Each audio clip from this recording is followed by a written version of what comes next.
Hey guys, it's Amber Athey from Unfit to Print, and my pronouns are she, her. Just kidding. Demi Lovato, the singer and actress, announced a little over a year ago that she was going to go by the pronouns they, them to reflect they, them's non-binary gender. Demi Lovato said that this was something that she had been considering for a while and finally felt like it was the right time to present to the world her unidentified, ambiguous gender. Now, a little over a year after that, Demi Lovato has now said that she is going to return to using she, her pronouns in addition to they, them pronouns. For those of you who are confused, I'm sorry, I wish I could explain it to you better, but I'm very confused as well. Gender activists, I guess you could call them, are claiming that this is very normal among people who believe in the concept of gender fluidity, meaning your gender can change on a month-to-month, week-to-week, day-to-day, and maybe even minute-to-minute basis. But of course, we know biologically and in reality, Demi Lovato never stopped being a woman just because she temporarily decided to force people to address her as they, them. She was always a woman the entire time. I've actually adopted the pronouns of she, her again. So for me, I'm such a fluid person. I felt like, especially last year, my energy was balanced and my masculine and feminine energy. So that when I was faced with the choice of walking into a bathroom and it said women and men, I didn't feel like there was a bathroom for me because I didn't feel necessarily like a woman. I didn't feel like a man. I just felt like a human. And that's what they, them is about for me. It's just about like feeling human at your core. Recently, I've been feeling more feminine. And so I've adopted she, her again. Sorry if this is at all confusing for you guys, but I am probably just as confused as you are. I watched this video of Demi Lovato explaining why she changed her pronouns in the first place, and it provided very little clarity on the issue, but here it is. And through this work, I've had the revelation that I identify as non-binary. With that said, I'll officially be changing my pronouns to they, them. I feel that this best represents the fluidity I feel in my gender expression and allows me to feel most authentic and true to the person I both know I am and still am discovering. In this first episode, I'm excited to share with you what this means to me and what it may look like for other people. So now Demi Lovato says that she is adding she, her in addition to they, them because, quote, I'm such a fluid person. I felt like especially last year, my energy was balanced in my masculine and feminine energy. Recently, I've been feeling more feminine, and so I've adopted she, her again. So basically, we are all subject to the whims of whether or not Demi Lovato is wearing pants or a skirt that day. At least that's what it sounds like to me. Now, we know that sex and gender are not these two separate categories like the left likes to claim. Gender is just the expression of people's biological sex. And the left often likes to claim that gender roles are harmful and toxic and we shouldn't give in to the idea that men or women have to dress a certain way or like certain things. And yet all of a sudden when Demi Lovato says she felt a little masculine for a bit, that means that she has to change her entire gender expression to comport with the idea of being non-binary. It doesn't make any sense. There are certainly women who present more masculine, there are men who present more feminine, but that doesn't change the fact that they are still women and men. So let me give you a real life example. I was a huge tomboy growing up. I had an older brother. I loved playing sports. I wanted to do everything that my older brother did.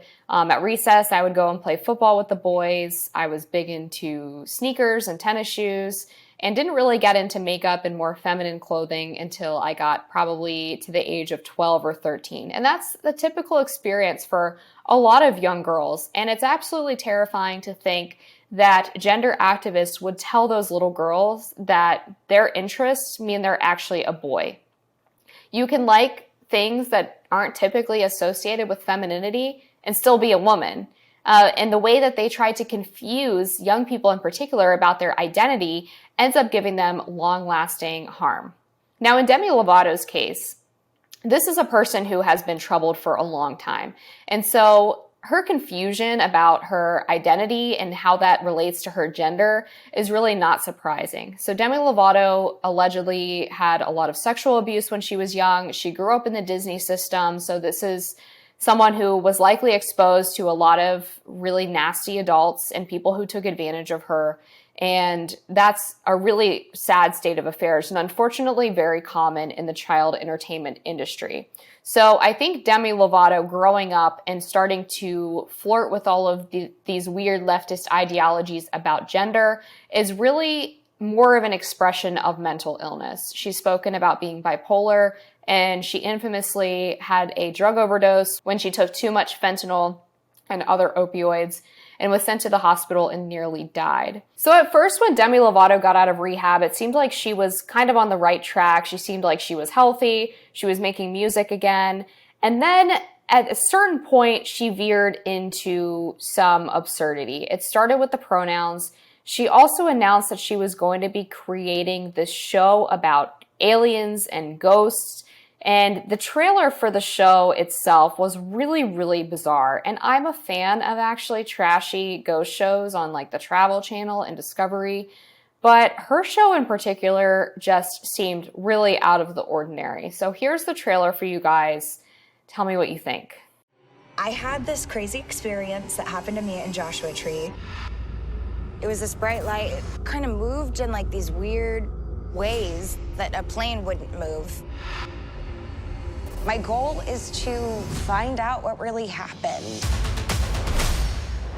Oh! What if extraterrestrials aren't traveling light years to visit us? What if they're already here waiting for us to reach out? Can you at least say hello to Demi?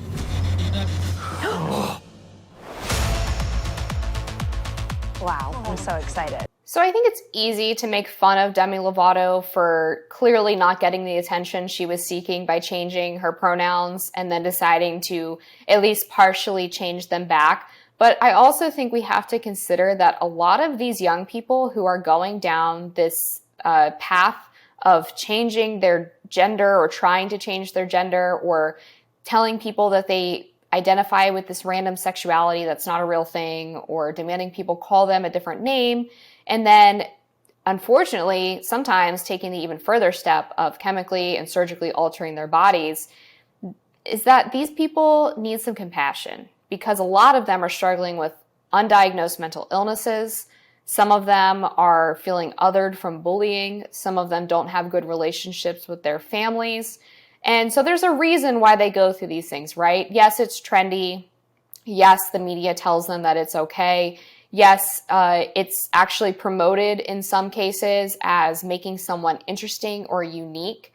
But in Demi Lovato's case specifically, and in a lot of other cases, these are people who are clearly deeply struggling and deeply unwell. And what's really sad about all of it is that these left-wing activists capitalize on people's mental illness or on young women's insecurities, normal insecurities, or on all of these other issues that might face adolescents or young adults, and give them and use them as an excuse to tell these people that they are actually something different than what they were born as, and that they have the capacity to be something different than what they were born as. And what ends up happening so many times is these people go through with these changes and realize that they're never going to be what the left told them they could be, and they've permanently altered themselves to a point where they can't go back. So Demi Lovato messing around with her pronouns, the stakes are pretty low, right? This is a troubled individual who is trying to figure out who they are and has unfortunately fallen into the woke left's idea of what gender and sexuality are and can be. But for a lot of people, the stakes are a lot higher because they end up doing these life-altering things to their body, into their families, into their minds that they can't go back on. So yes, this is funny. Yes, Demi Lovato should be mocked to some extent. Yes, we should be able to make fun of people who do these ridiculous things for attention. But we also have to recognize that for a lot of young people, this is tantamount to brainwashing. And in some cases, it's not really their fault and they're being taken advantage of. So let's make sure we're not missing the forest for the trees, so to speak. Demi Lovato's issue with her pronouns is clearly indicative of a larger, dangerous trend targeting our youth in America and trying to permanently harm them for the sake of woke gender ideology.